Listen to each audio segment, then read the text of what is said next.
Yo, yo, yo, what's good, everybody? Good morning, good afternoon, good evening.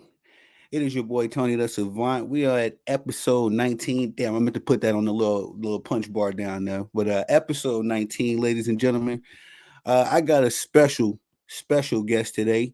One of my mentors in this game, the sports professor himself, Omar from Ball and Buzz. How you doing, big bro? Hey, what's good, my brother? You already know, man. Thank you for having me on. I really appreciate that. Yes, hey man, the honor and the privilege to have you on, big bro. You want to let the people know where they can find you, man? I like to kick the shows off and put the plugs in. Yeah, most definitely, y'all. So, Ball and Buds is where it's at. That's my sports and entertainment network. So you can add us at BALLANDBUDS. Go ahead and subscribe on YouTube. That's most important. But we also got our Instagram as well, where we throw up our notifications and stuff for the new shows. And then YouTube is where you'll catch all our video content. So again, Ball and Buds. And yeah, just subscribe there and you'll find all of our people, and you'll find Tony and the bottom line. Oh, don't let me forget to plug the bottom line sports. Oh, God. Obviously, my people's Flow Can Hot Take Jake Tuesday nights 8 p.m. Eastern at the Bottom Line Sports. That would be my other plug. Oh, and then finally, I got a new show coming out, a weekly show that I'm gonna be having the first episode on Monday on Memorial Day. So the professor's show, where I do a little journalism and deep dive. It's just gonna be me by myself, kind of doing something that I wanted to always do, just kind of as my own kind of show. So I like that. Oh, all right, big bro. Yeah, I see you put in the chat coming up with the name for that. That's very dope, man. I like that idea of it. Get yeah, the we still got to come up with the name for it. I got to put the logo together tomorrow and start promoting it because I want to do it Monday, while yeah, everybody's off. You know what I mean? yeah, facts. Yeah. That would be a good day to launch it. All right, that's a bet, big bro. All right, let's cook, man. And in fact, I am subscribed to the Ball and Buzz, ladies and gentlemen. Go on there and hit the notification bell as well. Because I know when y'all boys get busy, man, it's always a good show. I seen the last one. Uh, that was a classic. But Man, that was so good. Yeah, that the banter, brawls, and bravado we had on Thursday with Mel from Man Down and yeah, other boys, Detroit Mel, Wakamar from IOW, yeah, and Clubber D from My Ball and Buds. Everybody joined and we had a trip, man. That was some good conversation. We had some good laughs. yeah, man. I watched for a good minute, and I was really enjoying it. And I didn't even know Wild Card was gonna pull up. Everybody was already up there, and he pulled up. Yeah, yeah. He's always. Well, I mean, everybody's always welcome, but he's been on every one so far. So, I was like, man, you better pull up. Yeah, exactly. I like that, bro. All right, well, bro, you Yo. don't mind, let's get right into this work because we just got ourselves a classic. I'm thinking this Western Conference Woo. final is going to be a little interesting, especially. I don't know. We're going to see what the Minnesota Timberwolves can do, but Luka Doncic just hit the biggest shot of the 2024 playoffs. What you thinking, man? What's your first initial reaction? We fresh off the game too. Yeah, I got a few reactions about this. First of all, props to Luca for hitting that big three at the end, but that's not unexpected. That's what he does, Big is facts. hit 3 pointers. Very, very un-Kyrie like to miss those two free throws at the end. He even Facts. apologized to his dad in the post game interview, which I thought was funny. Yeah. But he came back and made that three afterwards to take them up by one. This is where my issue lies. Forget Dallas; they're up 2-0, and they could, win this a lot quicker than I thought that they would have originally, which was 7 games. Mm-hmm. Um, my issue is with the Wolves. And my issue has for a while now been with the Wolves. Now, this is going on obviously a couple postseasons now that they have done better than most people have hoped. So they've made at least progress.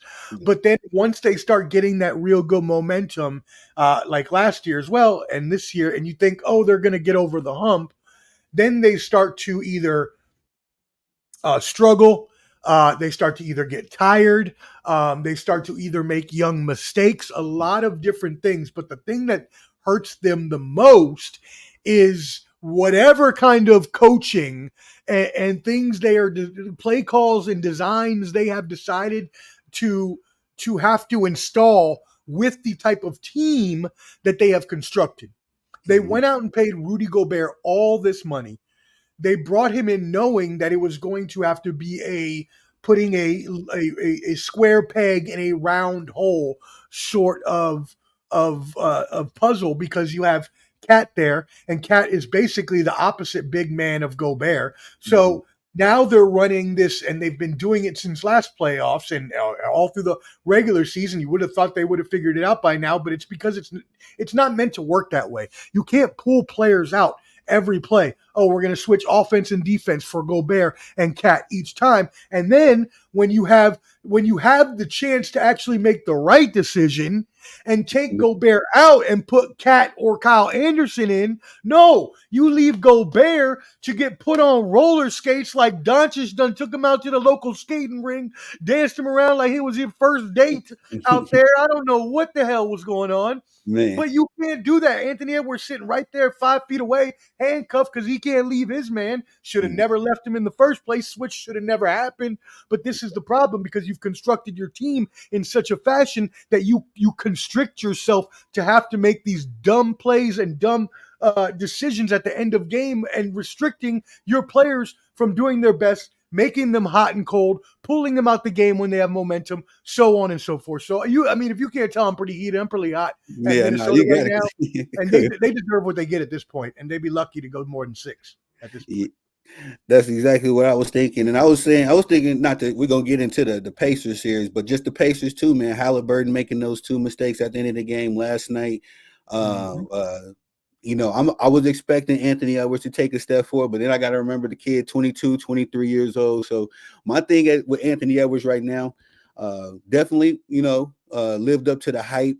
He got the marketing dollars now behind him, definitely for the next, future, as Oh long as he yeah, don't pull a Ja Morant, you know. yeah. He's the face of the NBA now. He is Yeah. legit face of the NBA right now. So. I think we can give it to him, but I don't know if you would agree with me on this one, Professor.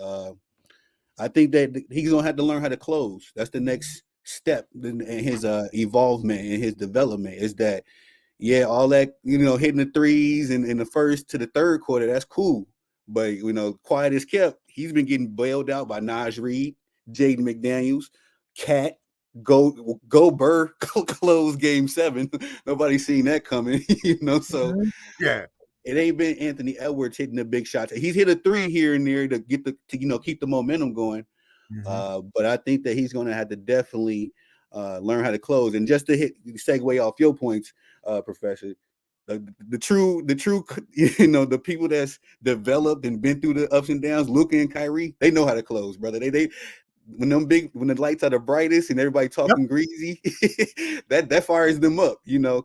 I think Kyrie was very humble in game 1 when he gave his commentary on Anthony Edwards, calling him out. Kyrie was humble. I think that fired him up. They're like, oh, I'm gonna cook this kid, because he remember when Kobe, Oh yeah, he did. Oh yeah, Kobe he was did. cooking him, Mm-hmm. some Yep. 10 years ago. But I ain't want to rant too much, Professor. I was feeling the same way, man. I was looking at it like, geez Louise, that youth is playing against him, and Cat, he ain't the Cat was stinking it up, in the second half. He was doing this thing in the first half, being aggressive, going to the cup, but for some reason he just disappears in sections. Mm-hmm. Do you think that Cat is a him, Professor? Do you think we should be putting a little bit more blame on his shoulders versus Gobert and Anthony Edwards? Yeah, I mean, I think the blame needs to go around equally. I mean, if I'm assigning blame at this point, again, I'm firstly assigning most of my blame towards the coaching staff and the organization for trying to mismatch this puzzle together.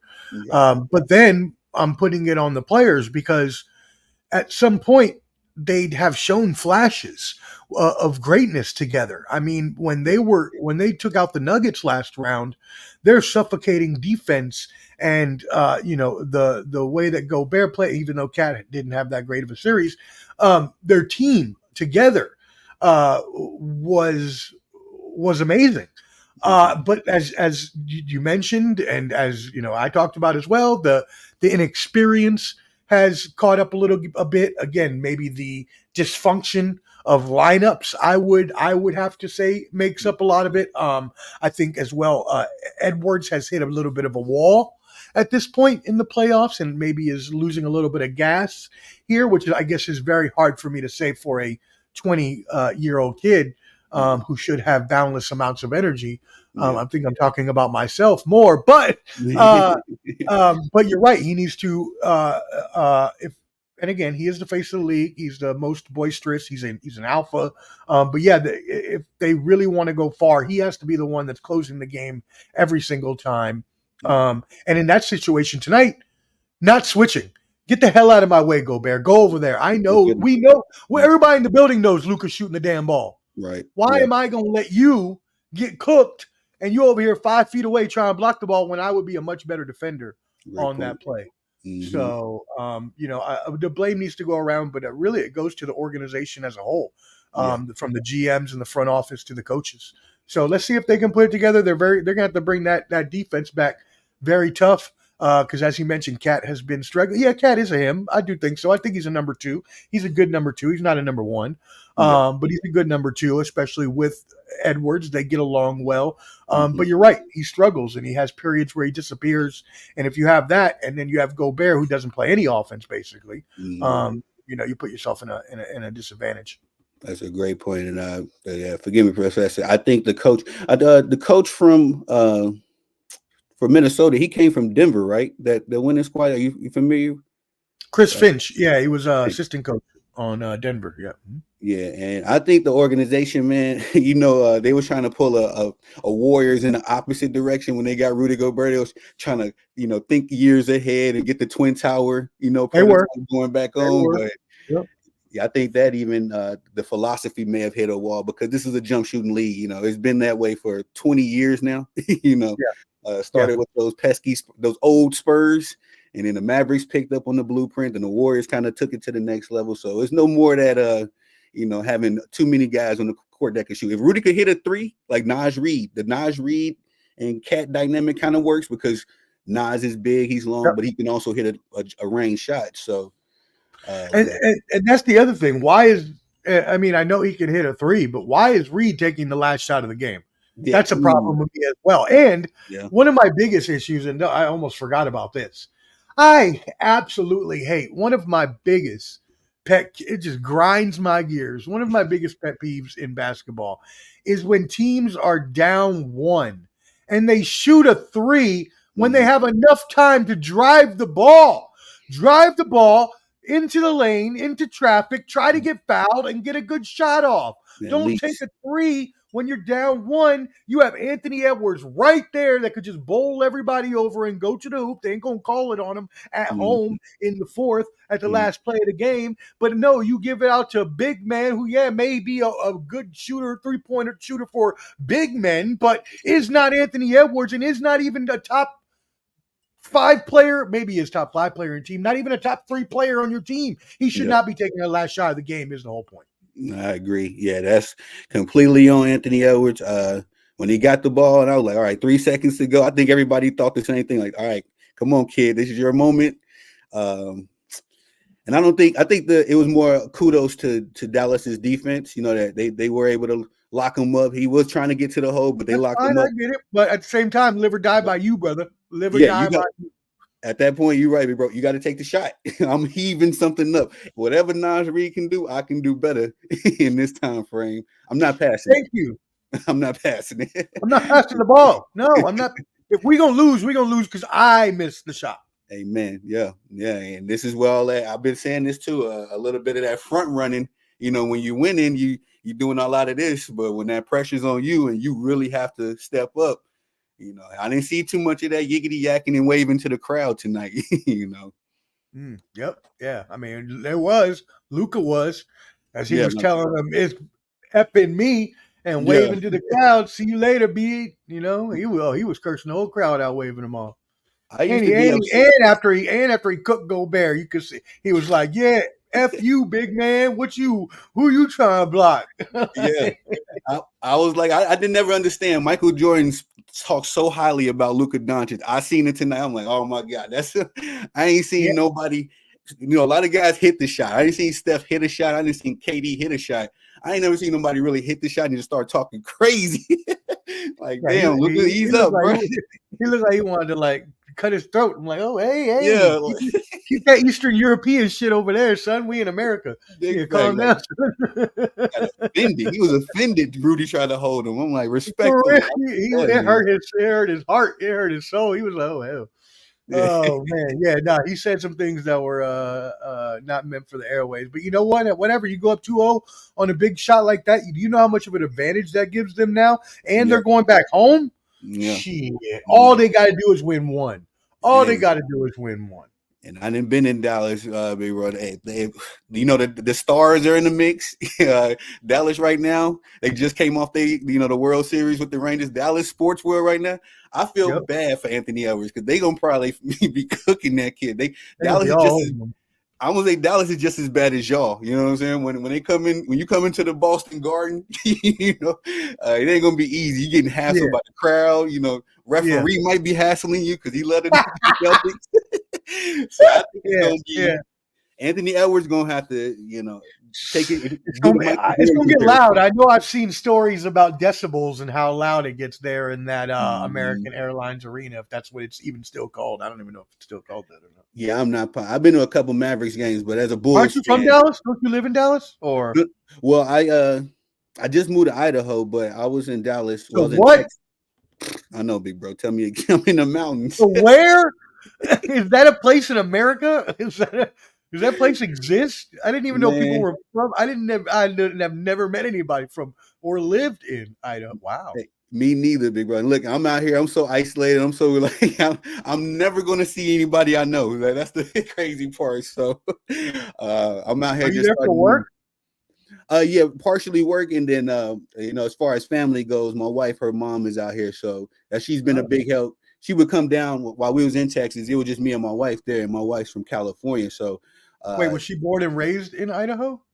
no, no, no, no. They was getting out of California. It's crazy in Cali right now. I don't know if you know. So yeah, they was right there by San Francisco, by all the mud. All the anything you heard about the bad news in California, they didn't seen it. So Right. they was like, Okay. Got it. Got it. Okay. So, but just as far as the How personal and the far? politics, How far are you from the closest city, like big city? um, I'm about 20 minutes from Boise, so Okay. All right. So you're not too. That's not too bad. Okay. yeah, That's I'm not gonna go too check out that the Broncos stadium. I'm gonna see if my eyes can handle that Oh, the blue turf. yeah. Yeah, yeah, yeah, yeah, yeah. That's cool. Yeah, yeah. What else do they have out there? Nothing. Cornfield. It's got some cool nature type stuff. We out here with the mountains and all that kind of stuff, and I really enjoy that. As far as being a city boy, I've always loved fishing, hunting. When I went to Texas, I got really into that stuff. So, Is the Boise city itself big? Pretty big, or? Boise is about as big as Dallas, Oh, so really? Wow. yeah, Okay. yeah, yeah, yeah. They Yeah. got a nice, and it's a lot of hippie coffee shops, all that kind of stuff. I really be into that kind of stuff. So it's right up in my lane. Are there any minorities out there? I'm the only nigga in Nampa, bro. I'm not. Okay. All right. Hey, ain't I'm that the a only bitch? nigga in Nampa, man. Ain't But that a bitch? it's but living in Texas, coming from Chicago, I went to a part of Texas where it was majority, a lot of Latinos and white people. So I know a lot of Spanish. It's nothing for me to get by that. And Well, you ain't gonna get none of them out there either. I don't know what you're talking about. I was asking how many of us or you are out there. I know there ain't no damn number of white people out there. I wasn't expecting a lot of us. Shit. I've been out there. I've been out here a month, and I've probably seen 4 black dudes. You know, what I'm saying? I've seen about 15, Latinos, like cats I can, get along with. Yeah, other than that, bro, it's kind of, me and my wife, we go to a couple bars, so I connect with bartenders and all that kind of stuff. That's more my thing. I get with the locals on that level, if I'm gonna Yeah, be hold on. My honest. camera just went haywire. Let me turn it off for a second. All right, keep going. Oh yeah, yeah. But outside of that, it's just about trying something new. That was my whole thing, my mindset going out here, like just try something new. And I was out in Dallas, and I got to really enjoy the Mavericks and went to a couple Stars games. So, uh, once you do it a couple times, though, it get a little mundane. So I was trying to do something new, see what this Boise stuff talking about. All right. Well, good luck. Congrats. Hey, thank you, big bro. Thank you. But I would let's never go. do it, but congrats. Yeah, yeah, yeah. No, but if I never did it once, because I went to college in Arkansas, so I went from Okay. Chicago Yeah. to Arkansas, and then I didn't want to go back to Chicago, so I went to Texas because my older brother was out there just on a whim. Um, and it Interesting. was, yeah, I'm a different, I'm a free spirit for real, bro. I Hey, mean, I love it. I love it. yeah, That's I've been awesome. in some weird rooms. Like, all right, let's smoke. Hell yeah. That's what I'm talking about. Shit. Yeah, Uh, man. man. Uh, But I yeah, but wanna man. I So wanna get oh, okay. go Go ahead. ahead. No, go ahead. Go ahead. I was want to segue over to yo boys, man. You know, Celtics Nation. Y'all on the high right But now I as wanted to well. ask you first before we do that. Right before we do that, do you think that do you think that the Wolves can come back? Oh yes, yeah. So we seen this. You know, they just played the defending champions. Let's not get it twisted. Uh, KD is an all-time great. Devin Booker has shown, you know, he's been to a final, so Devin Booker has shown that he can play. Bradley Beal was the biggest question mark, and he looked very bad, you know, that game 4. But outside of that, we just seen this young boy, this young team take down an all-time great, you know, that assembled his own team for the worse or the better. We just seen him take down the defending champions. I know Nikola Jokic get a lot Yeah, of criticism, but yeah. I I like Joker, and I think that Joker I should do have got. too. Yeah, yeah, I do too. Joker really showed up Game 7. Him and Jamal. It's just that they don't have enough. They don't have enough depth for a team like Minnesota. So, Which, by the um, way, catch this, Professor's fun fact: Luca has 4 triple doubles in the last 5 games, only oh, done by 3 other players all time: who? Jokic, Uh, the aforementioned Jokic, Wilt Chamberlain, and uh, Magic Johnson. oh yeah, I'm thinking this might be. That's Oh, I'm good. gonna give it to your boys. I do, but Luca might just go up a little. He looking like he going Super Saiyan 2, 3 every game. Super Saiyan Possible. Blue. It's like, Very possible. Very possible. I was very critical of Luca, um, and I was on a panel the day with a guy of mine, and we were talking about Luca and Joker happenstance, and I was just like, as much as I love Joker, man, I'm starting to love Luca, bro. Luca is my kind of player. Like Joker is a let's everybody eat. This is a community. This is my team. Joker, Luca, like get the hell out the way. Give me the ball. I was raised under Michael Jordan and Kobe Bryant, so cut your heart out, get 35, and talk a little crap on the way out. You know, it's my kind of player. So Luca, I've been critical of him, but damn, man, it's like here you go, man. Here go my respect, man. Here go my respect. Yeah, I mean, I've always liked Luca as a player. I just always thought that he complained way too much, Yeah, me and too. too much because he didn't play any defense either. So it's like, Yeah, all right, if you're going to complain, at least play both ways. yeah, at least. But now that Kyrie came aboard and they, hit off this friendship, in the off season when they were playing spades together and going to Dubai together and Mm-hmm. everything, and they hit it off. And now Kyrie's playing the best defense of his career and Mm-hmm. deferring to Luca to be the alpha, the number one, but while he picks up the scraps, which is quite admirable of Yeah, him, yeah. because his whole career he fought to be that number one and have his own team, only to Mm-hmm. find his most success is when he has a partner in crime like he did with LeBron, and now Yeah, he does with Luca. So yeah. That's a great point. I think because last year they looked so bad. Well, it looked kind of cringe because I don't think they disliked each other, but it was about finding their games. And Kyrie gelling was used to together. being the number one option, and all that good stuff. This season, and we got to remember too, these are two of Kobe's, Kobe loved Luca, Kobe loved Kyrie. So I'm pretty sure they got, they swapping Kobe stories too. Like, Oh, sure, yeah, oh, yeah. Kobe told you this, man. Guess what he told me? And now I think you making a great point, and I don't think we really valuing uh, the chemistry these two have built. Now they got Gafford. Gafford was over with the Knicks. He got sent off the Knicks because he wasn't a part of their blueprint. Yeah, Uh, yeah. Lively is a rookie Lively. playing big minutes. So Oh, this is another professor's fun fact for the show. Lively has the um, second highest rating as a rookie in the NBA playoffs mm, after Manu Ginobili, with the mm. Spurs. Yeah, so he's playing at a very high level. And I'm loving that kid too, man. I'm like, I don't think I heard his name one time during the regular season. But all of a sudden, He blew know. up around the All-Star break. There were some injuries, and he got Mhm, inserted to the starting lineup and actually started getting some run. And mhm. started actually living up to potential. And that's what happens when you give younger players playing time. They start to blossom if they're that good. And you saw it with the Indiana Pacers. Neesmith and Mhm, Neymar and I said Neymar from soccer. Nimhard. Nemeth, not Nemeth. Uh, Nimhard. He got a weird last name, but Nimhard. Yeah. Nemhart, Neesmith and Nemhart. There's two hard names. I know Neesmith because we drafted him and then traded him there. Yeah. But anyways, um, uh, so I am starting to respect Luca more, and he stopped complaining as much too.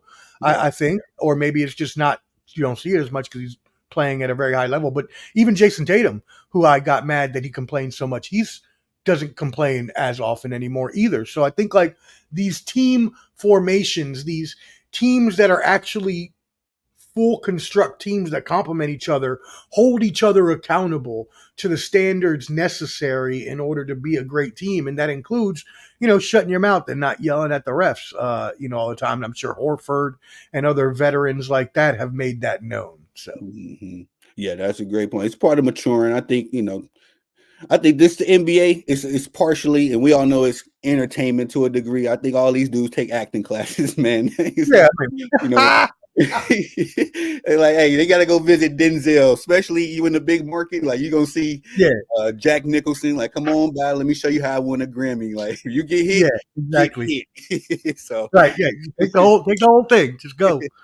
No, I hear but, you on that. but respectfully, just to segue back to those young, those frisky Timberwolves, the quote flow. Yeah. Frisky. Got that frisky in my head, but yeah, I think they can definitely come back. Now, I think it's gonna be it's got to be that formula though. It's got to be Anthony Edwards closing it. He's got to do Mhm. enough 1 through 3, in those quarters, and then close the game. Otherwise, Yep. we can't. Mike Conley was trying to close, but like Mike Conley, 48 years old now. I was So about to say, yeah, Mike Conley a little too old to be closing. No offense, I like Mike Conley, but yeah, getting up there in age. So, and again, I mean, there's people that should be closing the game, and there's people that shouldn't be closing the game. And you're on your yeah. team, you should have 1 to 2 players, no Mm-hmm. more than that, that are Mm-hmm. going to have their hands on the ball in the last minute of the game, Yep. and that's it. They're your Mm-hmm. 2 best players. I mean, you can get somebody open with 2 players. You Oh can yeah. get somebody open with enough screens and pick and rolls. Man, So you preaching the truth, bro. That was the formula we used back in high school. We used to pass the pot, but last 3 minutes, hey, Rich, go ahead, bro. right. And Go that's why to you the promised land, man. Hey, and that's why you need something like my boys with the JT and Yes, JB, sir. baby. Hey, now look here, big bro. As much as I love Jason Tatum, now I'm my player on 2K right now. I'm running point guard for JT and JB. I'm sorry, Drew, my backup. I'm running with the Boston Celtics on my 2K right now, big bro. We Yeah. we just won our first chip. My The thing old, though is about y'all. the old creative player to live glory like you never lived it before, huh? Oh yeah. I'm like Bulls. As much as I love y'all, no sir. Not getting drafted to this mosh pit. I'm going to a good team, a That's good great. prime team, man. I'm ready. That's Uh, great. but what I love about y'all, Big Bro, is that I love Jaylen Brown, man. You know what I mean? Mm. I think Jaylen Brown, he earned every dollar that got deposited into his account on 300 million of those dollars. And my thing though is that Jason Tatum, Relative. okay, I want him to. I don't think anyone deserves that money. I don't care what you do, unless you're like a It's famous heart surgeon that's saving millions of lives around the world. These athletes do not deserve this much money. But that being respect. said, relative to the media rights deals and as much money as the owners and the league make, Yeah. I am always for the players getting their money. But if you're telling me that these players, including Jaylen Brown and Jason Tatum, who's about to get paid, are worth 60, 70, 95 million dollars a year, no, okay? There's Yeah, only a no, few yeah. players like Respect. that. There's Yeah. only a few players like that because you got to be able to make back that money for your team and organization through marketing and through dollars and through ticket sales and shit Mhm. like that. So it's usually only the LeBrons and people like that that are actually worth, Yeah. 75, 100 million. Most of the rest of them are just going to be overpaid. Yeah, no, I agree. I say you can't get that pay unless you at least got a championship, man. At least Should one be a championship. rule. Then we can talk about and you know in real life, bro. And I don't want to get into the real. That's a fact. Like I never understood when Colin Kaepernick got that big old check way back in the days. I was sitting at I was with my grandma. And we was both just like I sounded just like her. She was 90 years old. I'm like, what the hell? Just to throw a foosball? Like, come on, man. Yeah, Now, man, it's wild. but when you compare And it, that's the same thing with these quarterback salaries. Like, I don't care. None of y'all are worth 50 million a year. Jared Goff just got. Are you kidding me? 50 million. Is Detroit the city making that kind of money off of him? Because as last dude, I checked, they were only just now on the comeback from a very, very weak economic portion of their history. So, I mm-hmm. mean, what up, Flo? What's going on, Flo? Shout out to the Bottom Line Sports. We gave you a shout out in the top of at the top of the show properly, big bro. I Please. just had to steal your frisky. Don't sue me. Don't sue me. The frisky, but shout out to the Bottom Line Sports, man. But yeah, no, I agree with you, big bro. And it's only because of us, we generate all this attention with our channels, and then people that love sports, love their teams, are going to go to the games. They got more money. I've seen fans with a lot more money. Like, bro, I don't know how you can go to every game, but they'll watch my channel, and I'll be like, hey, respectfully, I can't go to every game, but they're just off the basis of us, building up that attention. We're part of the cycle. We're part of the cycle as well. So Hey, now if these y'all schools are don't tuned deserve in, it, but they if generate y'all it. if y'all are tuned into TTS Sports Media and y'all are subscribed, which y'all should be, y'all got that much money, go ahead and donate to my man's channel, son. Hey, I wouldn't mind that at all, big bro. Yes, sir. This work is passionate, but it ain't free, man. Would be nice to get compensated for the information. You're worth whatever the market would pay. Respectfully, Hey, Flo, I believe that. we live in I a believe that. capitalist society, so that is true. And that's why I say if you generate it, because we know Mark Cuban making money hand over fist off the Luka Doncic's and the Kyrie. So respectfully, Sure, if we really you keep climbing that ladder, it gets nastier and nastier. Just go ahead and get this guy his 100 million, I guess, and keep it pushing. But I mean, yeah, I mean, Luca's about to be there. He's about to get 75 million or something a year, and then once they get these new media rights, which are going to be 2.7. They're at 2.7 billion now. They're about to get at least double that. They're looking at $5.56 billion media rights deal. So the player salaries are only going to continue to increase. Which again, hey, I'm all about people getting their money. So do what you got to do. But to say that any of them are worth 60 million just to play 100 games at most in a year is laughable at best, but very altruistic at worst. So yeah. God bless America. God bless. John King said it best. God bless America. Damn it!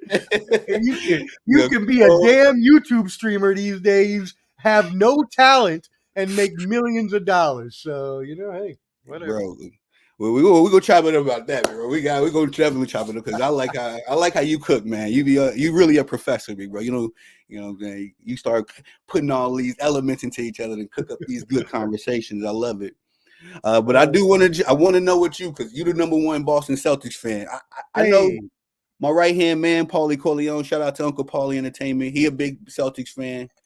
And my boy Jamel Scodgins with the Four Corner Horseman. He's also a big, Celtics guy. But I think you're the biggest one I know, big bro. I got to give you your flowers on that one. What do you think y'all gonna do this year? Is it championship? Are you nervous about the Pacers coming back? Halliburton, what's your thoughts? Yes, shout out to my Boston Celtics lifelong fan. Shout out to my pops. So I came out the womb as a Celtics fan. Don't know anything else but the greatness from Bird and McHale and Parrish and DJ. All the way through KG and the Truth. And Rondo and KP and even Ray, even though he left us to go to the Heat. I'm still mad about that, but KG forgave him, so I guess I got to. Celtics through and through, and I don't see anything. I'm sorry, we're just the best team in the league, and I keep going on shows, and I keep having to say this over and over. But I'm going to stick to it because I am in hearty belief, and I believe that most of the experts would believe this. But in order to be a true championship contender, you have to be in the top 10 at least of net rating, offense and defense, and you better be in the top 5 really if you really want to be a championship team. The last teams to be out of the top 20 include the Lakers, who were, I believe, net 20 in defense back in the bubble, and then I believe I can't remember the other team, but they were like 16th in defense. So you can squeak through sometimes, but for the most part, you got to be really good on both offense and defense. And we are, man. We were 123.9 net rating offensive per 100 possessions, which was 5 points better than the Pacers at number 2. But the Pacers have the 16th net rating defense, while we have number 3. So there's just no team that matches up to the quality of players and team that we have at full strength. Now, we have not been at full strength. We've been missing KP. So I hate these excuses all these other teams have about, oh, well, we played the Heat without Jimmy Butler, and we played, the Indianapolis without Halliburton, and they played the Knicks without, Randall, and we all got injuries. Can I curse on this show? Am I allowed to curse on this show? We're not monetized yet. Eligible Okay. though. I don't know if that matters. I don't think so, but I don't give a crap. Okay, about your Crimea River small violin stories. Okay, yeah, KB Spring out for us. We ain't said nothing. All we did was kept rolling and kept hearing all the criticism, and we just keep stepping on people's necks. Yeah, we throw a stinker in there every series just to let people think they got a chance. But do I really think that anyone stands a chance? No, I don't. I think we're destined for the title this year. I do think it'll be a really good series either way, whether it's the Mavericks or the Timberwolves, but I also feel like they're going to beat up on each other. And so I feel like the Celtics will win in 6 against either team that they play. Bottom line, said first, Pacers are cooked without Halliburton. Celtics look out again. Here we go. Here we don't have go. KP, man. Yeah, There's the number one chief of that argument. That stupid, illogical argument, like we haven't had injuries. Now that's a great point, because I think that if the Celtics was to lose, then y'all got we didn't have KP, excuse in your back pocket. Exactly. Yes, that's what I would say. Facts. So, and he says, Flo says, historically, you have had to have a top 5 or 6 player in the NBA to win a chip, and the Celtics don't have that. Some expectations, but not many. What? We don't have a top 5 player. Fool, turn your camera off. Turn your TV off, turn your phone off, and take your ass to bed because you need to go to sleep. There's something wrong with you. You're tired. You ain't thinking correctly right now. If you think that Jason Tatum is not a top 5 player in the NBA, not only are you tripping, but you're being a massive, massive hater. He's not only a top 5 player in the NBA, he's a top 5 player in the whole world, in the whole universe. Okay, now, and it was proven he was voted in the first team All NBA. So I mean, the voters all proved it as well. You cannot tell me there are 5 players better than Jason Tatum right now, Flo. So get out of here. I'm not hearing that. And I think last year we probably would have had a tougher time, sorting through who's top 5. But I don't think Joel Embiid is top 5 personally. Top 10, but I don't think he's top 5. Who would you say is top 5? Professor, let's click on that real quick because I think Jason Tatum, man, he gets a lot of, I think he gets a lot of, I don't want to call it hate, but people will come up with reasons, to kind of discount him. And this guy has been in and out the conference finals. Say what you want. He's been in and out the conference finals. And he's been the leader of a championship contender for at least. Gotta be good to lead a team to the conference finals. And then when you can see how the press talks about Luka, who just now is going on a run, just now the second time. Luka's been around a couple of years. He ain't exactly the new guy on the block no more. So he's 25. Jason Tatum was 25, 26. Yep. And here's the thing: Luka don't get any kind of criticism. Luka gets MVP votes. Luka gets, he's always gotten more than Jason Tatum, even though the only thing he does is score more. He is a demonstrably worse defender. I mean, by far, Yeah, it's not even that's what close. Jason Tatum definitely. The only thing he matches up on is he's a better scorer. Everything else, I would say, their passing, their vision, their IQ is probably about equal. But Jason Tatum's defense far outpaces Luka's, no matter what. And No, you yeah, can't. You're a damn lie. You can't. Jokic, SGA, Luka, Tatum, and that's not in order either, because I would put Tatum above SGA right now, even though SGA had who I believe should have maybe even been MVP. I don't know. I still probably would have voted Jokic. But I think Tatum overall is a better player. I just think SGA had a better season. That's 4 right there, and I can't think of anyone else to put above them right now. I can't even think of Giannis, but he was hurt. So, I mean, he's there at 5. Oh, Yoel, but he was hurt.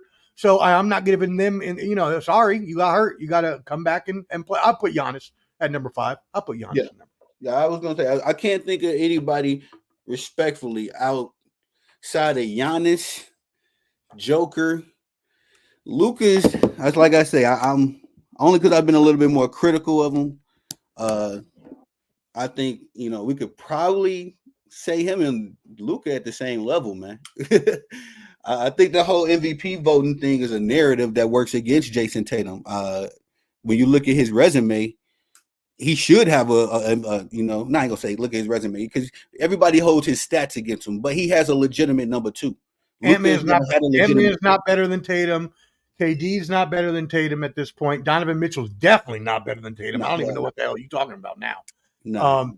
Jaylen Brown. Jaylen Brown's a great player. Jaylen Brown is the most underappreciated, disrespected player in the league because technically he's a number 1, and he would be on number 1 on any other team. But I'm not putting him over JT, and I don't think he will put himself over JT. I would think that they would say they're equals, if anything. So I'll give you Joker. I'll give you Luka. I'll give you Giannis, and that's about it. I won't even give you SGA. I'll give you he had a better season, but he's not a better player. Not in my eyes. And I was trying to even give the old heads, the Steph, and I would say Steph is individually more skilled, but is he a better player? Not all around. And at this point, I have to keep saying this too. And I know me and Mel from Man Down talked about it a lot the other day. But the old guard is done, man. They're out, and I don't care how good LeBron is still playing at his age. He's not. He doesn't deserve to be the face of the NBA anymore. He doesn't deserve to have these headlines anymore. Does he deserve his flowers for his great career? Sure. I know I'm a LeBron hater, but I know he's also one of the greatest players of all time. But we all have to bow to Father Time at some point. Let the new kids come in and get that shine. So, okay, that's fine. I'll take that opinion. It's not true, but I'll take that opinion. I mean, and it could be true. I honestly think they're probably almost equal than anything. But if you're going to give me one player who's going to consistently make shots plus free throws, because Jaylen Brown is adequate at best at free throws, and Jason Tatum will hit threes more consistently. They're about the same defensively. Off the dribble, Jaylen sometimes loses handles, while JT can usually keep his vision and passing. JB makes careless passes at time, whereas JT makes sure people get the ball more. So, but I love JB, and that's no hate on. I love JB absolutely. He might be my favorite player in the league right now. So and Jaylen Brown has been in the mix, as far as one of my favorite players for years. I liked him when he first came in the league, when he was just more like a 3-and-D, kind of kid. He's really developed. And there was a story that came out today that a lot of people don't like him because of his attitude and his personality and his, he's very into the progression of the African American community and very big into, activism and things like that. And it seems like he's getting a lot of the Kyrie rap kind of now. That was a report that came out earlier today. So, well, as we see in Dallas, in the media, man, the media got too much. The mainstream media, they got too much power, man. They can make nothing out of nothing. Create any narrative they want to create. Yeah, man. They put that Kyrie narrative on him when everybody in Brooklyn. Now here's the thing about Kyrie. Kyrie don't like the mainstream media. He don't like the Stephen A's, all those kind of dudes. He'll talk to a podcaster. He loved going on Joe Budden's podcast, all those kind of dudes, but he don't like the Stephen A's. He don't like the Skip Baylesses. You remember his interview when he came over to y'all when he first came over He did the interview with Stephen A. You could just tell he was uncomfortable. He don't really get down with those clowns. But if he was Yeah. on the panel with us, he'd probably be more comfortable talking, doing his thing, But Right. Yeah, I hear you. it's just that media narrative, man, and they trying to do it to Jaylen Brown respectfully. I think it just come with the money. As soon as you get paid, they start hating on you. That's true. Damn, professional. I'm sorry. I'm looking at the time, the shot clock, big bro. How much more you think you got? No, you good. We can keep rolling. I'm still up. We're good. Okay, I'm not I tired. want to cut in.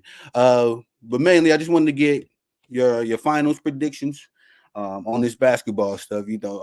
Now we got 2 teams, 2 up. Are you gonna buy into the what do you call it? The moment, The comeback narrative. No, as far as the recency bias, I know we talked about the Timberwolves possibly coming back. Do you think the Pacers possibly could come back on y'all? There's no way. There's no way. Even if they get Halliburton back, there's still no way. But Halliburton is hurt, and how much they actually want to push him and possibly hurt him more to try to salvage a series, which they're probably not going to win because they had almost a 30-point game and 15 rebounds from Pascal Siakam and still didn't win. So they still lost, not even didn't win. Yeah, lost by like 15. So, and again, Brunson may have had a better year, but Tatum's the better player. So, anyways, I'm not going to continue to argue with Flo. He doesn't understand anything. He's a great. I'm pulling up too. He's a great host of a show, but his sports knowledge is lacking a little bit. I love you, Flo. But anyway, Celtics in 6. And no, I believe it'll be against the Mavericks. And plus, if you are into conspiracy theories and NBA being rigged and everything like that, like you said, they promote Luka a lot, and now you would have the built-in Kyrie, or not even Kyrie. I guess it would be the other way: Boston revenge on Kyrie narrative. Yeah, hey, and they've been really cooking on that for years between y'all and Boston, and just making that a something out of nothing. But that would be good to see. I would love to see Kyrie back in the finals, man. That would be a good, as far as him being one of those dudes from the old guard, and everybody else. I just don't think either team is equipped to beat us as a team, and again with the Timberwolves running out of gas, being inexperienced, and Dallas too. Again, they're going to beat each other up in this series. So I don't expect much of. We're the team of destiny this year, so that's all. Same here, bro. That's why I had to do the 2K thing. I say I always put my team on the next contender. I thought about Joker last year, but I went with y'all last year too. So all right, forget it. I'm gonna run it back. Yeah. We're gonna do it this year for sure. So I got my money on the Boston Celtics, big bro. So yeah, we got you. I really hope we do. I mean, again, it wouldn't be embarrassing, as Flo says, if we don't. But it would definitely be disappointing because we should cash in for sure. Well, I wanted to get you some boxing takes, big bro. We got a lot of stuff brewing in the boxing world. I know that you a boxing man like I am as well. Let me ask you first: the heavyweight undisputed Usyk taking that bout. What was your thoughts on that classic matchup? Yeah, classic is right. That was an awesome fight. I could not take my eyes off of it the whole entire time. I was riveted, and yeah, it was a really good fight. Early going, back and forth. There's Clubber D. That's my boxing UFC insider right there. So he definitely, if y'all want the real breakdown, go check out Banter, Brawls, and Bravado from the other day, and check out Clubber D's segment about it's about 30 minutes in or so on the fight, and you get all the breakdown from him. But I'll kind of give you a little bit of what he said and a little bit of what I think. So, back and forth early, Fury tried to give the showman sort of route as if things weren't bothering him, but clearly something was a little off. But it was a good fight through the first, and then 4 through 7. If you look at the cards, they gave him most of the points went to Fury in those rounds. Mm-hmm. And you could say that would be correct. But then once you got to the 9th, everything changed. Mm-hmm. I mean, I counted, and I went back and watched this about probably 15 times at least, because I was trying to count the punches, and I don't have slow-mo on my phone. Well, I don't know. I guess you can't slow-mo Twitter anyways. But anyways, I counted 12 flush, responded punches, not uninterrupted, because uninterrupted would mean that Fury didn't block anything, which he blocked a couple. But I mean unresponded, like Fury didn't hit him back.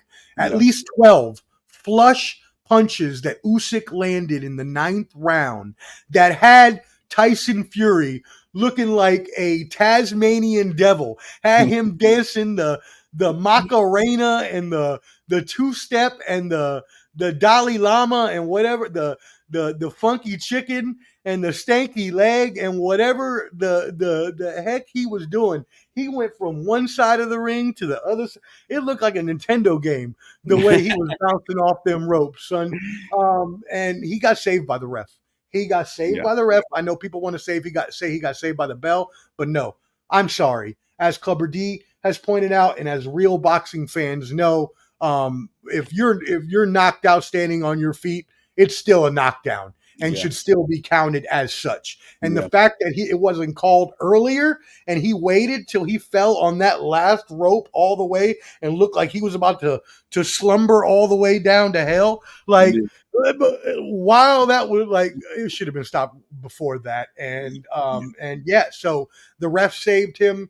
It should have been then that he lost the fight. He got back up, admirable as he always does. Yeah. You know, they call him the Undertaker. He just keeps getting back up after going down. But Usyk finished the fight off. I don't think Fury won any more rounds the rest of the fight, and I don't think anybody else did. So Fury thinks he won the fight. One judge gave him a 114, 113 win. That's debatable. And the Turkey Al-Sheikh, which is the main guy there constructing and putting all these fights together, he even said in the post interview, he was like, yeah, I don't know about this one judge that voted this way. I was like, yo, son, you better get to the airport, get out of Saudi Arabia as quickly as possible before they got your ass on the chopping block in the back of his stadium, son. Hey. He's pissed. Nah, those are great points. I agree with you. I felt the same way. I thought Fury was doing a little bit too much, showboating, doing what he do. I think of the four, kings of the heavyweight division, Wilder, Fury, Joshua, Usyk. Usyk was the most skilled one. I thought that he could pick any one of those dudes apart had it come down to, undisputed.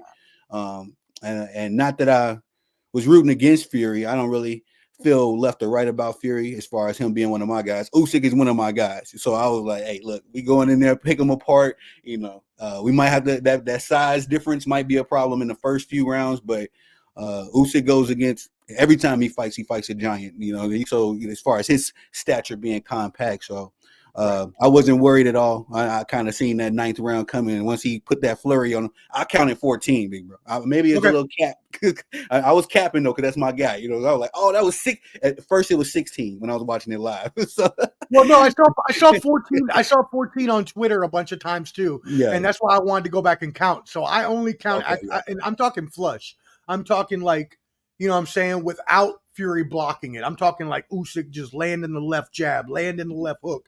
Just like I count. So anyway, it doesn't really matter. Either way, he pounded him in that 9th round. A pause, and it was. It was just as reckless as a pause. But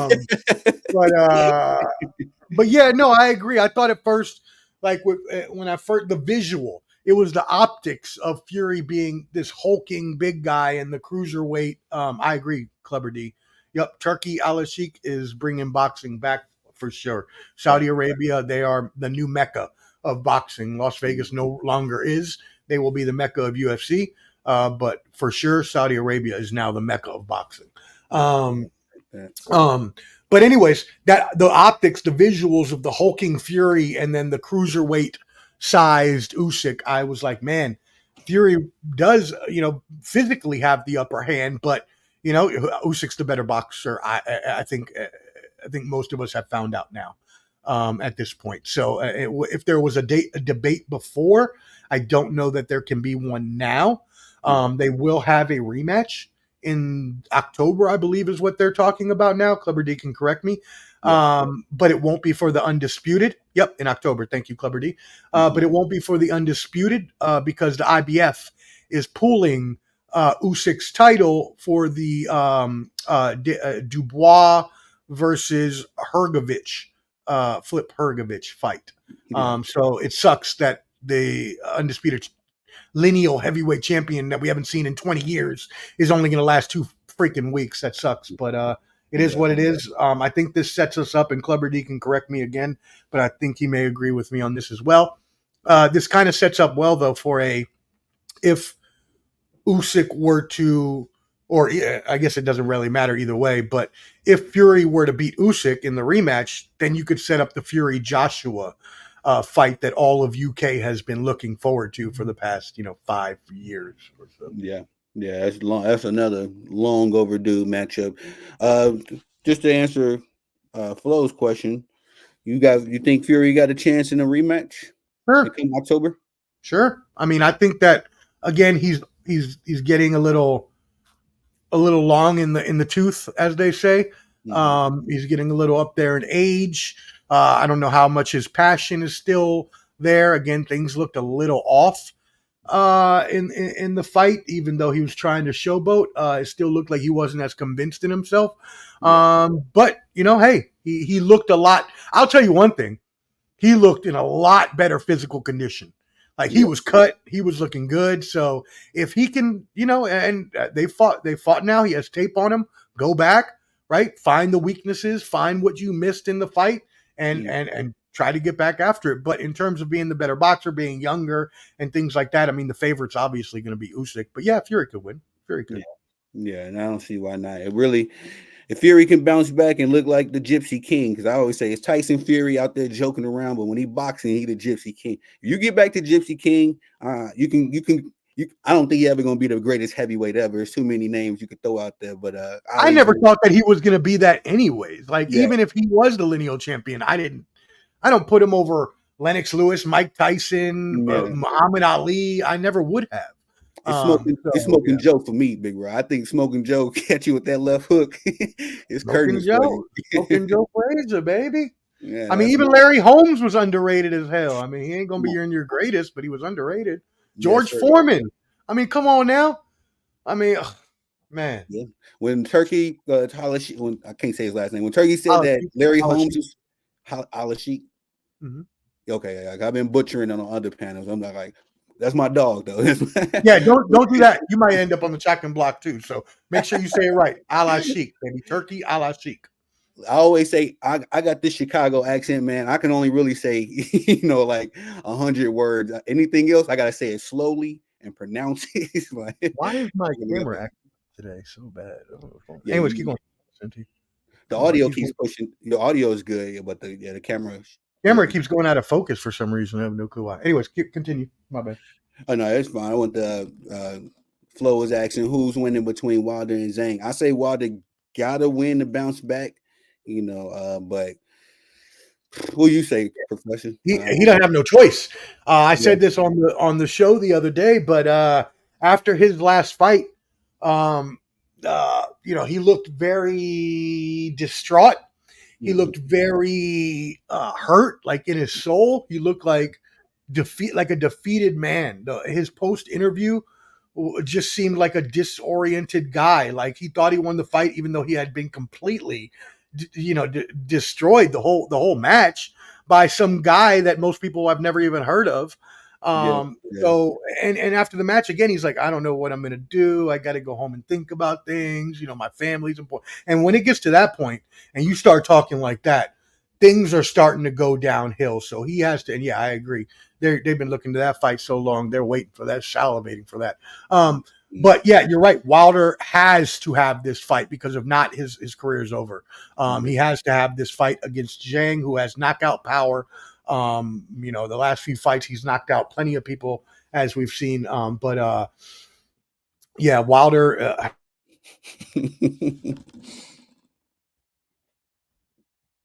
You know, hey Flo, you funny kind of name now, Mr. Blurry. Yeah, that's funny. Uh, just to rock out until the professor gets back. Let me see. Let me just put him back in there. See if he come back through. Nah, I agree. Hey, club, that's funny. uh, you call him Mr. Freeze from Batman. Remember the Batman, Mr. Freeze? Yeah, let's see if he bounced back, take him down for a second. But shout out to everybody. Clubber D, man. Bottom line sports. Uh, the comments. Yeah, no, I agree, man. If Wilder don't bounce back, I don't see. I mean, I love Wilder, bro. Wilder's one of my guys as well. One of my boxers. I supported him over the years. Uh, but losing to Zhang is going pretty much. Mute Master is his other name. So every time I watch the show, Flo, his camera and everything be good, man. I don't think I've ever seen him freeze up. I think I probably recall him freezing up, as far as his camera, but the audio always comes through. Let's see if he pulled back up. Hopefully his laptop or his computer or something didn't die.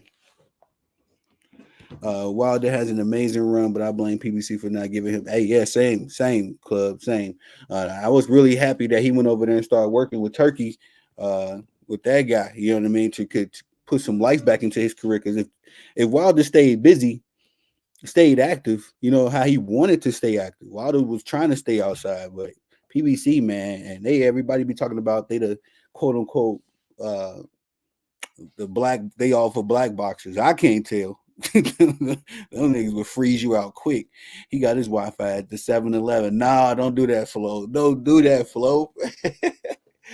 It's this dude that I be talking to on this basketball channel named Mr. Mash. It be teasing him, man, because he always be freezing out too. Talking about he got that Puerto Rican McDonald's, the Puerto Rican McDonald's connection. That's funny. But yeah, man, and I was gonna say and segue into the next segment. Really, if Omar pop back out, as what you say, club about? There we go. There we go.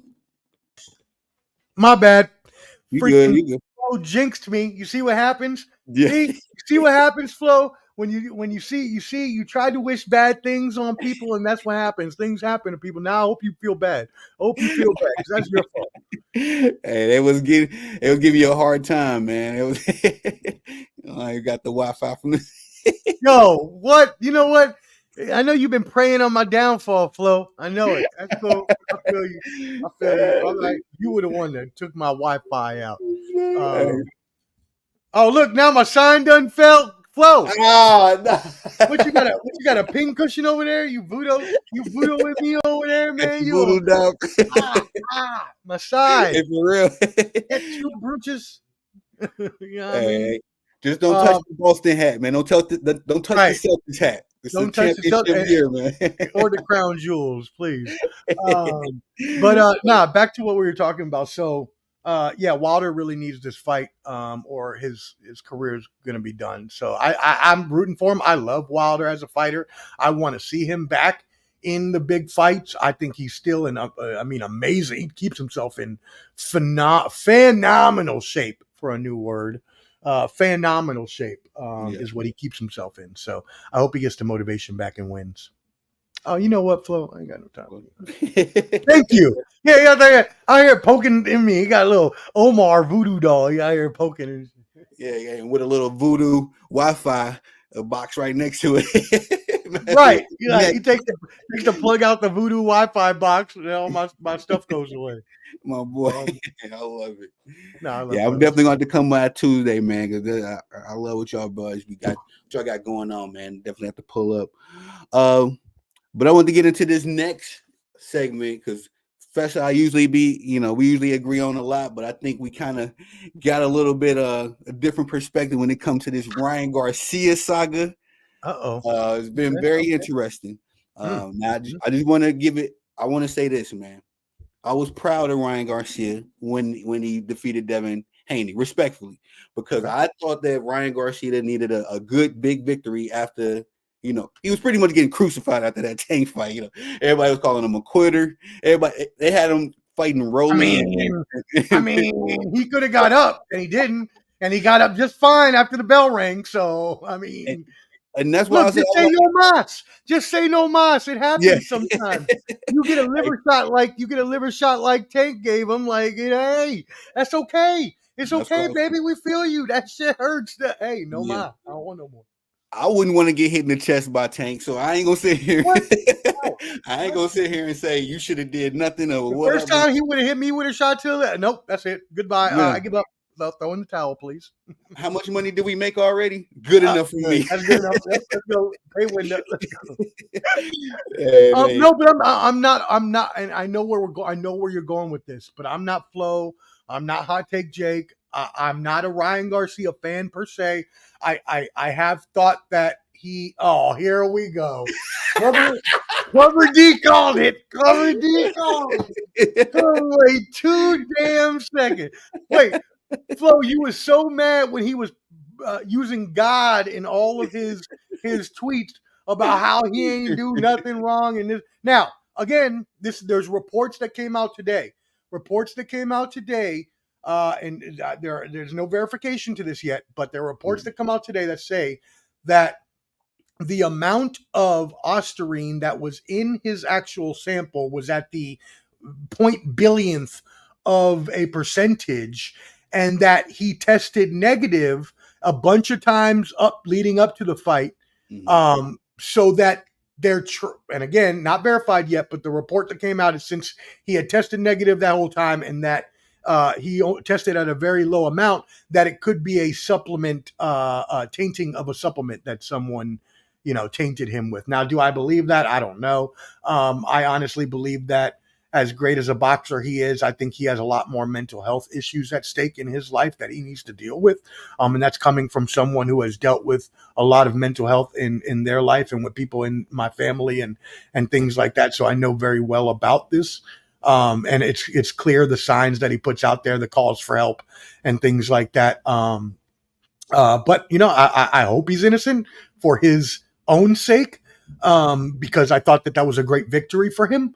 And if it's not, it's going to be very tainted. So we'll see what happens. But I am in no way here to defend and or judge. I am one of those people. I believe you should not judge another person at all, because you should only be looking at yourself and judging yourself. And I've done so many things that I'm not happy with in my life, that I cannot sit here and properly judge someone else without, as said in the Bible, don't judge the board in your eye or the thorn in your eye if I'm not going to, judge the thorn in my own eye. What's up, Clubber D? What am I incorrect about? Yeah, I was looking at him. I was getting busy in the chat. They were talking about who puts a Flo said who puts a dehydration clause in unless they scared. It's a lot. I get it. You like them. I get it, Flo. I get it. It says, Clever D said Canelo does it all the time. I guess they're referring to the dehydration. Dehydration. Yep. Flo says, "Oh, now you don't believe the test." What are you talking I'm about? not saying I don't believe them. I'm just telling you what the report was that came out today. I'm not saying I believe anything either way. Actually, and what I said to Clubber D on a personal text was, anytime these reports come out, when I always believe where there's smoke, there's fire. So if there's something in like this kind of thing, I don't believe innocent before guilty in this sort of thing. I'm automatically going to assume that you did something wrong until you can prove it. And that only comes to like steroids and sports and stuff. I'm not, something that's inconsequential to me right now. In this situation, is it inconsequential? No, because you could possibly kill somebody by having PEDs in your system. It's not like baseball where you hit some extra home runs and no one dies. Cool, whatever. But again, I'm not here to judge. So I want to know what Clever D was talking about, though. If you can help us out, Clever D, what was I incorrect about? Yeah, I tried because I want to make sure I say everything that he wanted to say, because I want to represent his opinion properly. Amen. But anyways, yeah. So thank you, Plank. You know what I meant. You know what I meant. Come on, Flo a good man. I know that good, but he planned to come over. He planned to come in overweight. Even admitted at the Fury fight that he would fail the B sample last Saturday. Okay. And this, and I think you're making a great point. As far as this young man's mental health, bro. Now, as far as me personally, I've never really dealt, but I've been around people. I have a very empathetic heart. I was raised by my grandparents, so I got my grandmother's touch and my grandfather's, morals. But Yeah. it does come to a point where I think this is another thing about the media, man. They just taking narratives and running with it, and I don't think Ryan has the right team around him to have to be like, hey, it don't seem like Henry Garcia is the type of person to be like, stop. I mean, at the same time, come on now. Like, if you put a tweet out, and he's put some very irrational, illogical tweets out. Oh, well, fuck it. I like steroids. Really? You're going to put out a tweet that says, I like steroids. Yeah, after you become positive. That's mental health issues right there. That's trying to combat a narrative with something that you think is going to psych out the population, but is doing nothing more than implicating yourself in the guilt of what you're being accused of. Yeah, facts. And that's where it gets me, because I'm gonna say this, man. You would have gave me 25. You would have gave me $1 million at 25 and gave me some internet, big bro. You have a totally different opinion of Tony the Savant. You're like, yo, this dude is wild. I'm not saying I would be doing what Ryan was doing, but you probably would have been questioning my mental health, if nothing else, my maturity. Like, this kid, he got too much. I think Ryan is a victim of, it's just multiple things. But when it comes down to it, when you throw money into things, when you throw alcohol into things, when you throw women into things, big bro, because I don't know about you, Professor, but I got homies.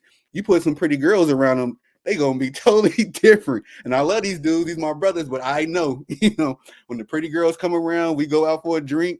Just be warned. Be cool. He gonna put on the show. So yeah. But you got to know your friends, and when it comes to that, I'm just saying, as far as Ryan's situation, we don't know him personally.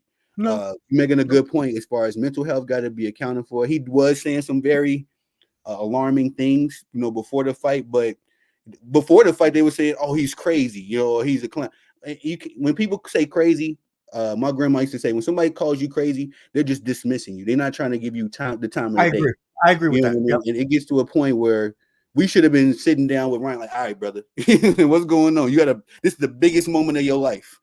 What's going on? And they actually did. They actually did the I believe it was and Clubber D can correct me on this, but I believe it was either the WBO or WBC president Suleiman went out there and actually checked on Garcia. Was like, yo, are you good?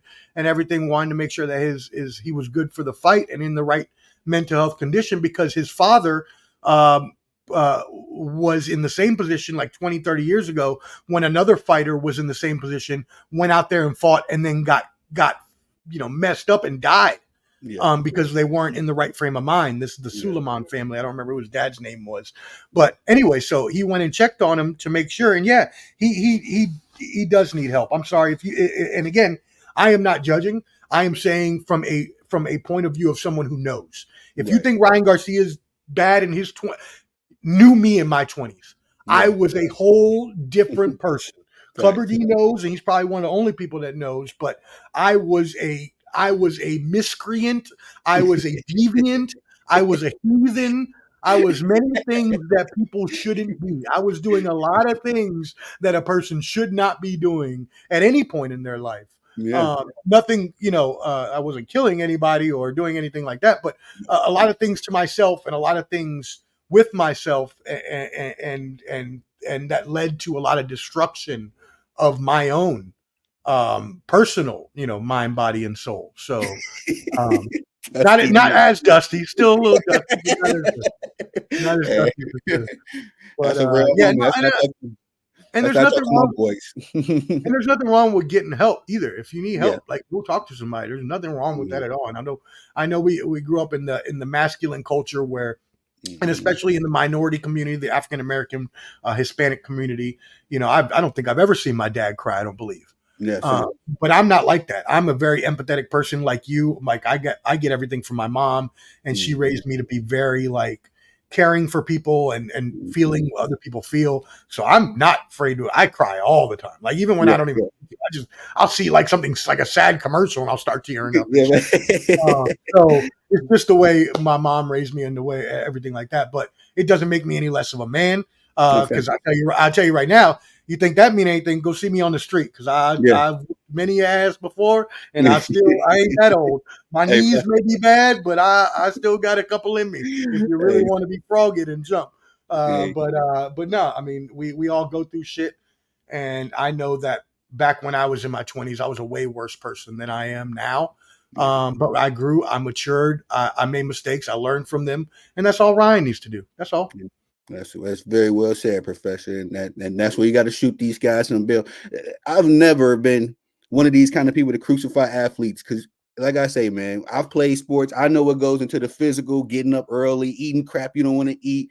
Athletes go through a lot of crap, you know what I mean? And that's why I kind of bowed out at college. I'm like, yo, I'm gonna go hang with the girls, coach. screw you in these laps. Yeah, But it still goes into appreciating the sacrifice. And then when you go, like I say, and you said it very well, bro. I can only relate to Ryan in the sense of, well, if I was 25, he says a billion, but I'm sure he's sitting on a couple 25, 30 million in net worth. sure. You know, He's I'm got enough money to worried. go out and do whatever the hell he wants to do. He's smoking weed with orangutans. Like, you got some kind of dough, in your pocket. You know what I'm saying? It just goes back to, I'm not as good as I once was. That's right. Yeah, yeah, yeah. I'm not, but I still got a couple ass whoopings in me. If Oh, yeah, anybody yeah. wants to get foggy, I still got a couple. I still got a couple. Now you said a mouthful of it. I've seen I had my dad and my mom, of course, but I've never seen my dad cry.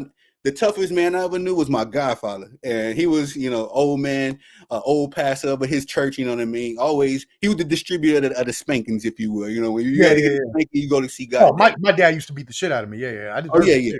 I deserved it yeah. every time. Every time. And my dad was the kind of person where, all right, look, if I gotta spank you, it's gonna hurt and it's gonna be the capital punishment. And my dad gave me 3 spankings, and I'll tell you about them in detail. Like I deserved them. I walked the green mile, big bro. I made a conscious decision to get into the trouble, knowing that ass whipping was waiting on me at the crib. So it's like, pops, Yeah, go ahead. But as far just the basic lecturing and all that kind of stuff, my godfather was that, and I never seen him cry. But when I did see him cry, it would be, funerals, that kind of stuff. But he funeral, was something also like the toughest mother in the world. 60, 70 years old, would put that judo on you. And it's like, that's where real men do cry, man. Real men do have compassion. It's really the responsibility of men to show the world real emotions, because women, they get out of whack sometimes. They get a little too caught up in the tears. Sometimes you got to learn how to be sad and be strong at the same time. that. But that's very well said. Ladies, I am not agreeing with any of that he's saying. I am just here. No, no, no. I ain't not in a misogyny. I'm gonna say this from experience. 4 older sisters, mama. I got 2 daughters right now, bro. They will, and the hard to notice that they hungry. All bets are off. Ain't no sweet stuff. My wife is the most logical woman I ever met. Because she'll reason with it. Like, I'm hungry. I just don't want to talk. That kind of stuff. Hey, But my mom, yeah, she throwing hands. Like, we going to Olive Garden, or she getting these yeah, hands. Get mama her breadsticks. yeah, yeah, yeah. I feel you on that. but it's all love, man. But I just want to get one more take from you, sports professor, and it's actually kind of segue into what Club was talking about a little earlier. Not exactly, but we were talking about the one great Saul Canelo Alvarez. Probably Terrence Bud Crawford and Saul is right here with him, man. As far as every time I want to say Saul, man, I call him Saul. This is my dog. Every time I want to say I'm about Canelo, to say y'all must know each other very well, my friend. yeah, I hit the Twitter. He don't hit back, but I hit the Twitter. But after Bud Crawford, now here's the thing. It used to be Canelo and Errol Spence. July 29th, 2023. Bud Crawford humbled me. He showed me what a world-class boxer can really put, when he's putting it all together. Yep. So now it's been Canelo and Bud as far as who is my, that undisputed. It's been reports. The rumor mill is finally churning as far as this looking like a real fight, real possibility. Yeah. Big bro, what's your thoughts about this mega fight? This could probably be the biggest thing since Manny and Floyd got busy. 10. Well, it's almost 11, 12 years now. So, what's your take Yeah, on and you're right. Again, we go back to salute Turkey Al Sheikh, who is putting all this beautiful boxing together in Saudi Arabia, but this is a Saudi Arabian card that they're putting together. And yeah, you get the two biggest non-heavyweight names in boxing and put them together. Oh yeah, the card's gonna hit no matter what. The bout's Man, gonna get, that yeah, pay-per-views are gonna be off the meat rack. You know what I mean? It's gonna easy. be a lot of pay-per-views sold that day. So money-wise, oh yeah, it's gonna be a hit, no doubt. Um, as for the actual boxing match itself, Yeah. uh I'll give you my opinion, and then I'll tell you what Clubber D told me. Okay, because I respect Clubber D's knowledge when it comes to combat sports more than my own. Yeah. I've been watching boxing this as long as he has, but he studies it a lot more. I would think that Bud, the illest, you know what, from Nebraska, would put up a good fight and would at least be able to take it, deep, 8-9 rounds, if not a decision. But Clubber D does not feel the same way, and he has convinced me now just how much bigger Canelo is and how much Bud would have to move up in weight Yeah. in order to actually fight, because Canelo's not going down. Yeah. So Bud would have to move up 2-3 weight classes, whatever it is. Canelo would basically overpower him and TKO him is Yeah. basically what that would end up being in his eyes. And I agree now. But I still think that it would be an amazing fight. It would make a lot of money. And I still think that Bud would put up a good enough showing that he would lose no respect whatsoever. Oh yeah, 100%, and that goes kind of segue into what I think as well, as far as all of the skills. I think we got a sample size of what this fight could look like when Charlo went up and fought Canelo last year. Exactly. Yep. And I love Charlo as far as he's not as skilled as Bud. I wouldn't say as no, not even close, but still, yeah. As far as when he's in his bag, he was doing some things against Brian Costanza. Was it Costanza? I don't remember. His last name. They fought for 154 undisputed.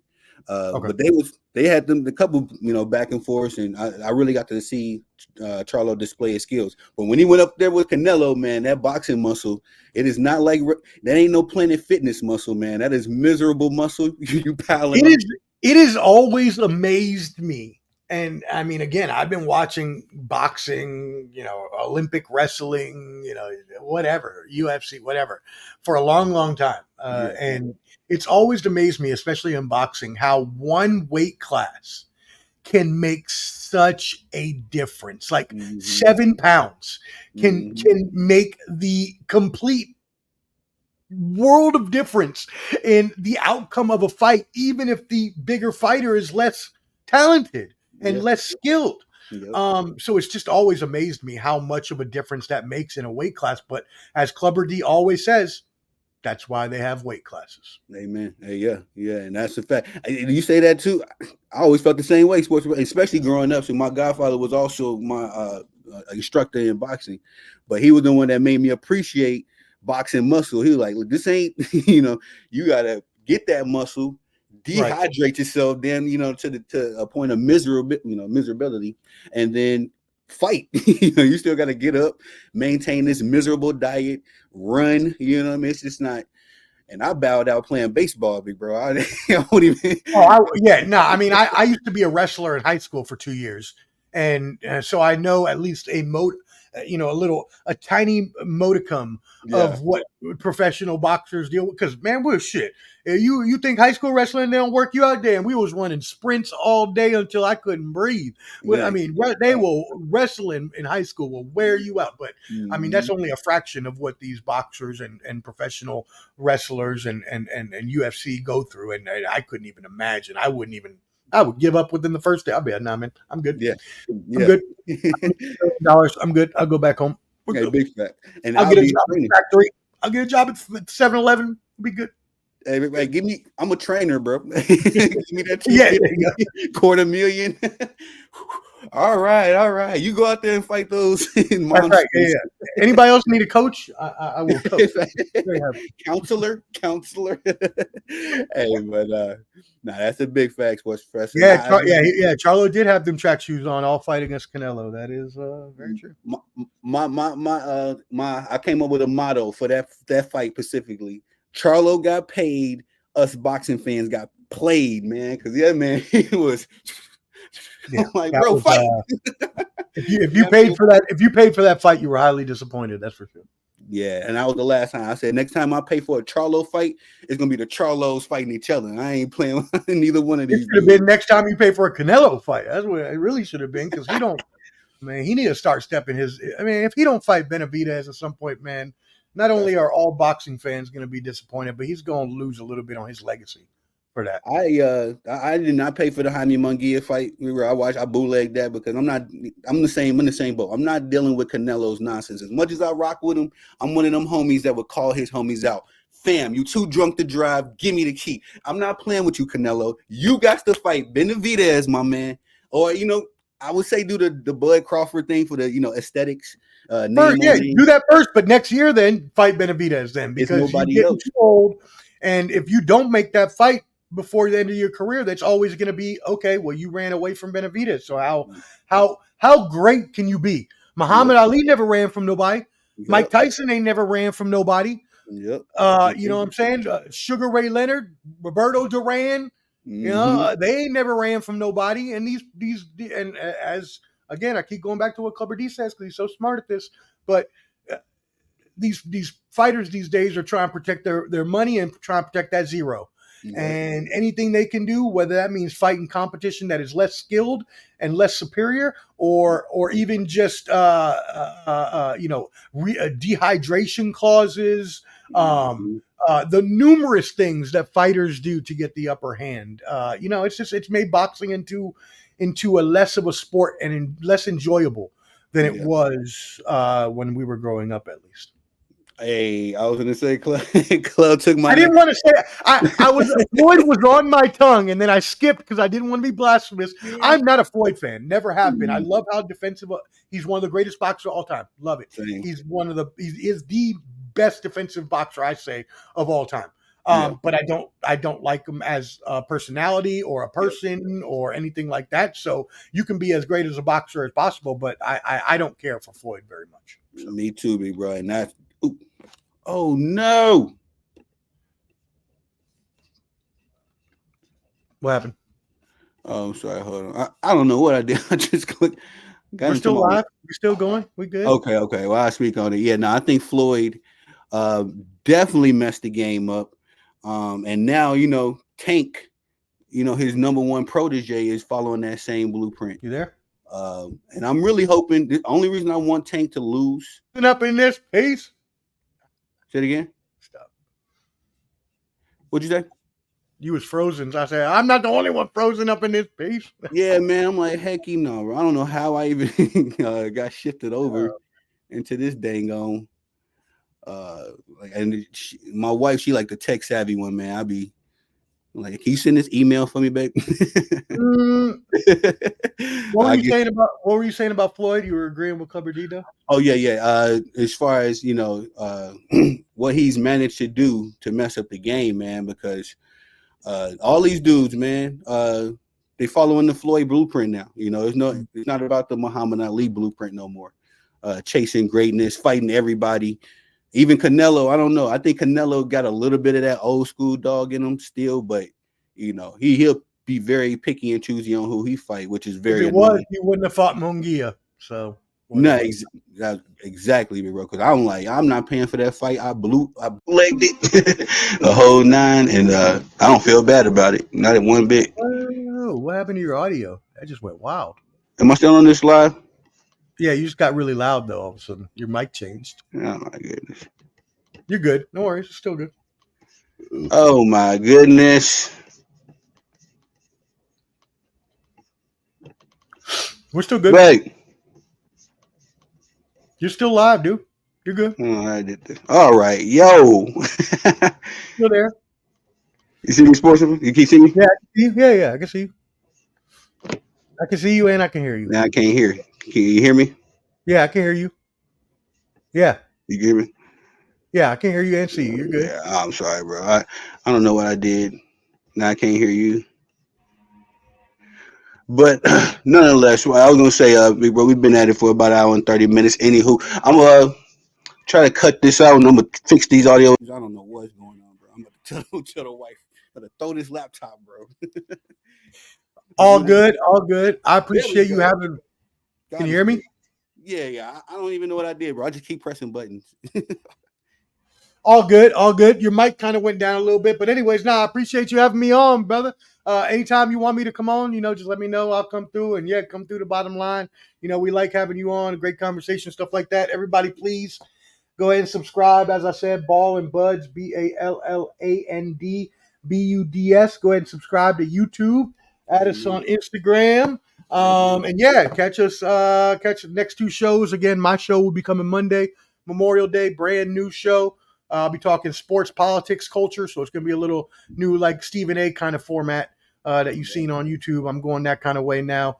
And then also you'll catch me and Clubber D and I, excuse me, next Saturday for UFC 302, Makhachev versus Poirier. So catch us next Saturday, 6 p.m. Eastern, 5 p.m. Central for our combat sports special at Ball and Buds. Well, okay, I'm gonna put all that in my calendar. Make sure y'all go sub to Ball and Buzz right now. No, don't wait later. Just take a little time. Takes one finger, hit the subscribe button, and support, man, because y'all definitely doing great work over there, big bro. And do the same here, man. If you're here at the Tony the Savant YouTube channel, subscribe, comment, likes, hit the notification bell, all that good stuff, man. Definitely going, and we definitely growing. Omar, big bro, I definitely appreciate you pulling up, man. And yeah, like I said, I'm pulling up Tuesday. We're gonna keep this. Make sure y'all pull up Tuesday. You streaming it from Ball and Buds as well? That's right. Yes, my bad. Yes, I do stream from Ball and Buds, so you can catch it there. But also join our Facebook group at The Bottom Line Sports. THEBOTTOMLINESPORTS. The Bottom Line Sports. Every Tuesday, 8 p.m. Eastern, we go live, and you don't want to miss it because we have a great time. And you want to see us making fun of Hot Take Jake, so why not? Come catch your boy Tony this week. Lakers in 25, Jake. Lakers in 20.